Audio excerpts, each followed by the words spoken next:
চালাই না 2-4 মাস না এদিকে বলতে ক্রোম আছে সিল করা এই সিল করার একটা ওই পাইপ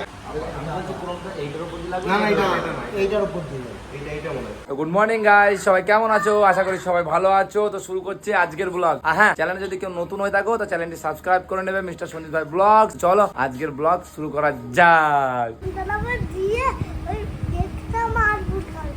কি হয়েছে? গাড়িতে বেলুন লাগাবে দিয়ে? আর কেকটা মায়াপুরি কি কাটবে। কেকটা মায়াপুরি কি কাটবা? আরে বাহ, মায়াপুরি কেক কাটবে। মায়াপুরি কি কেক কাটবে? তোমার ভাত খাওয়া গেল? বাহ, তোমার খাওয়া হয়ে গেছে? আর ও কি ব্যাপার, ওরকম সেজি গুজি কোনো বসে আছে কেন? কে আছে তোমার? যাবা কোথায় যাচ্ছ? দেখে গাড়িটা জিজ্ঞেস করেছি কি অবস্থা। তো গাইস এখন যাচ্ছে আমরা কৃষ্ণনগর, যে গাড়ির মডেলটা আমরা অর্ডার দিয়েছিলাম সেই গাড়িটা চলে এসেছে। তো সেটাকে দেখবো কি কি মডিফাই করাতে হবে, কি কি অ্যাক্সেসরিজ লাগাতে হবে, সেগুলো অর্ডার দিয়ে আসে। তারপরে সোম মঙ্গলবার কি বুধবার কি বৃহস্পতিবার যেদিনকে ক্লিয়ার হবে সেদিনকে গিয়ে গাড়ি নিয়ে আসা হবে, মানে কমপ্লিট হবে আর কি যেদিনকে, সেদিন গিয়ে গাড়িটা নিয়ে আসবো। তো চলো এখন যাবো কৃষ্ণনগর। ঠিক আছে, এই যাও গাইস, আমাদের বাস দাঁড়িয়ে, এই বাসে আমরা যাবো রানাঘাট যাবে। রানাঘাট তো ফাইনালি সিট পেয়ে গেছে আমরা। আমাদের হিরোন্দা ফেঁসে গেছে, গেট খুলছে না। তো এই দেখো গাইস, আমরা যে কালারটা অর্ডার দিয়েছিলাম ব্ল্যাক কালারের একদম টপ মডেলটা চলে এসছে। তো তোমরা দেখতেই পাচ্ছ গাড়িটা, ঠিক আছে। এখনো অনেক কিছু এখানে কাজ বাকি আছে, যে অ্যাসেসরিজগুলো আমাদের লাগাতে হবে। হ্যাঁ, ডোর ভাইজার অনেক কিছু আছে, তারপরে বাইরের ব্যাক গার্ড এরকম অনেক কিছু বলছে ওরা। হ্যাঁ, তারপরে ফুট রেস, তো ল্যাবুলেশন, অনেক কিছু বাকি আছে। এটা হচ্ছে ভেতরে ইন্টেরিয়রটা তোমরা দেখো, 7 সিটার গাড়ি। হ্যাঁ, এটা সামনেরটা দেখে নাও তোমরা, ঠিক আছে। তো এবার তোমরা বলবে কেমন হচ্ছে। মডিফিকেশন দেখো, গাড়িতে যতই করাবো ততই কম, সবই করাতে হবে। তো দেখো এখন গাড়িটা কেমন লাগছে তোমরা অবশ্যই।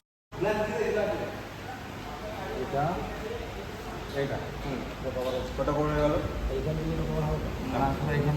এই চারটে তো না ইয়া শোনা যা পিছনটা সিট পিছনটা তো আছে ওইটা না নিচে যে দিয়ে চারটে এটা ওইটা এটা এটা এটা বাদ এটা বাদ চারটে এদিকে বলতে ক্রোম আছে সিল করা এই সিল করার একটা ওই পাইপটা যেটা দেখলে সেম পুরো ঠিক আছে। এবার হয়ে গেল এই ক্রোমটা কি ক্রোম বলে জিজ্ঞেস করুন। তোমরা দা এই সামনে ক্রোমটাকে কি বলে? কোন ক্রোমটা? এই যে ট্রিপল এজের নিচে যে ক্রোমটা, হ্যাঁ ট্রিপল এজের নিচে কোনটা এটা এইটাতে ফ্রন্ট গ্রিলে ক্রোমই বলে, এটা আপার বলে, এটা আপারটা। আমরা যে ক্রোমটা এইটার উপর দিয়ে লাগবে না, এটা না এইটার উপর দিয়ে যাবে, এইটা মনে হয় এইটার উপর দিয়ে যাবে, এইটার উপর দিয়ে যাবে। আর একটা ওই দেখো সব জিনিসপত্র ওই দেখো মিনিটে কথা বলে দিচ্ছে রিয়াও দেখো লাগিয়ে দিয়ে জিজ্ঞেস করো। আমি আমার এই করা জিনিস আপনি লাগিয়ে দেন। চারটে এই চারটে দেখেন তো কত হচ্ছে। আর এই ইঞ্জিন এই ইঞ্জিন কোডটা দাম কত হচ্ছে?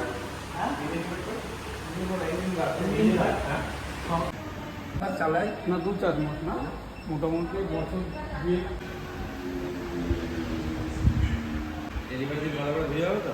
হ্যাঁ হবে তো, ওই জন্যই তো সবগুলোকে নিয়ে রাখছে এগুলো। আমাদের তো ফ্রিতে প্রমোশন করে দিও তাহলেই হবে, আর কিছু না। এলাকা ভিত্তিক লোক হিসাবে গাইস আমাদের গাড়ি মারি সব দেখা হয়ে গেল, পেমেন্ট হয়ে গেল, ডাউন পেমেন্ট করে দিয়েছি। এবার গাড়িটা জাস্ট আরটিও হবে, নম্বর প্লেট বেরোবে, দেন তারপরে গাড়ি ডেলিভারি নিয়ে চলে যাবো। ওটা কবে হবে বলো তো? বলবো না, তোমরা বলো কবে হবে। আর আমরা এখন আছি কৃষ্ণনগর। কি এটা ভাত জাংলা? ভাত জাংলি, হ্যাঁ ভাত জাংলা, ভাত জাংলা, ওর বেরোচ্ছে না। ভাত জাংলাই হবে। তো সামনে থেকে এখন টোটো ধরবো, তারপরে বাস, পিডাব্লিউ মোড় থেকে দিয়ে বাড়ি। তো গাইস এখন দাঁড়িয়ে আছি পিডাব্লিউ মোড়ে, দেখো। আর এই দেখো চা খাচ্ছি। আর পিডাব্লিউ মোড়ে এখানে দাঁড়িয়ে আছি আমরা। এদিকে বাস আসবে, স্টেট বাস। তো স্টেট বাসের অপেক্ষায় আছি। একটা লোকাল বাস এসেছিল, ওটি যাইনি, চরম ভিড়। তো স্টেট বাস এসে গেলে আমরা ওতেই যাব। তো গাইস আমরা এখন চলে এসেছি বাড়ি। সারাদিন খাওয়া দাওয়া নেই, তো এখন খাওয়া দাওয়া করব, দুটো ভাত খাবো, তারপরে শোরুমে কি কি হলো না হলো পুরো ডিটেলসটা তোমাদেরকে খুলে বলছি। তো গাইস এখন বাজে রাত 10টা, আর এখন খাবো ঘুগনি মুড়ি, শসা আর একটা মিষ্টি।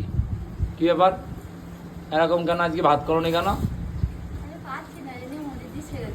তো আম খেয়ে খেয়ে ওর পায়ে ফোঁড়া হয়ে গিয়েছে, দিয়ে আর আজকে রান্না করতে পারেনি। দিয়ে আমাদের কপালে আজকে মুড়ি ঘুগনি, মাঝে মাঝে মুড়ি ঘুগনি খাওয়াও দরকার, কি বোঝা, তাই তো? তাই তো? হ্যাঁ হ্যাঁ, তোমার তো আবার আরো ঘুম পাচ্ছে। আরো ও কি করছে, ভাত জাংলা, কি খবর বড় ভাই, কি খবর? হ্যাঁ খবর কলকাতা, চৈতালি রায়। তো গাইস কৃষ্ণনগর থেকে আসার পর বাসে এসেছি, মানে কি বলবো, শরীর এত অসুস্থ হয়ে গেছিল, ভাত খেয়েই শুয়ে পড়েছি। মানে পিঠ মিট সব ব্যথা করছে, বাসে ঝনঝন ঝনঝন ঝনঝন, বুঝতেই পারো যারা বাসে যাওয়া আসা করো। তো এখন কিছুক্ষণ আগে উঠলাম, উঠেই দেখছি 10টা বেজে গেছে। তো এবার খাওয়া দাওয়া করবো, দেন তারপরে আবার একটু ঘুম দেবো, তারপরে সকাল থেকে আবার শুরু। তো গাইস খাওয়া দাওয়া পুরো কমপ্লিট।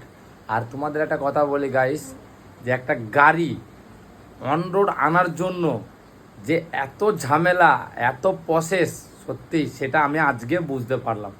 অন রোড আনার জন্য একটা গাড়িতে যে কত ঝামেলা হয়, হ্যাঁ, মানে কত রকমের প্রসেস করতে হয়, সব কিছু করে ট্যাক্স, তারপরে ইন্স্যুরেন্স, অনেক কিছু। তো সেটা আজকে বুঝতে পারলাম। ইন্স্যুরেন্স শুধু নয়, আমরা শুনি ইন্স্যুরেন্স করাতে হয়, ইন্স্যুরেন্সের ভেতরে আবার অনেক রকম আছে, সেগুলোকেও মানে তোমাকে অ্যাড করাতে হবে। তো সেগুলোকে সব বুঝে শুনে তারপরে করা, তো প্রচুর ঝামেলা গাইস। আর এই প্রসেসটা সেই বুঝতে পারবে যে নতুন গাড়ি কিনছে, এছাড়া আদার্স পাবলিক বুঝতে পারবে না। যদি তুমি কোনো গাড়ি কিনতে যাও তাহলে অবশ্যই বুঝতে পারবে যে কত রকমের প্রসেস করতে হবে, আর কত রকম মানে কী করতে হবে আর কি, সব বুঝে যাবে। তো চলো গাইস, এই ব্লগটাকে এখানেই শেষ করছি। এই ব্লগটা তোমাদের কেমন লাগলো অবশ্যই কমেন্টে জানিয়ে দিও। আর আমাদের এরকমই ডেলি ব্লগ দেখার জন্য চ্যানেলটিকে সাবস্ক্রাইব করে নিও, মিস্টার সঞ্জিত ভাই ব্লগস। আর হ্যাঁ, বেল নোটিফিকেশন অবশ্যই অন করে নিও। দেখা হবে নেক্সট ভিডিওতে, মানে কালকের ব্লগে। Tata, bye bye.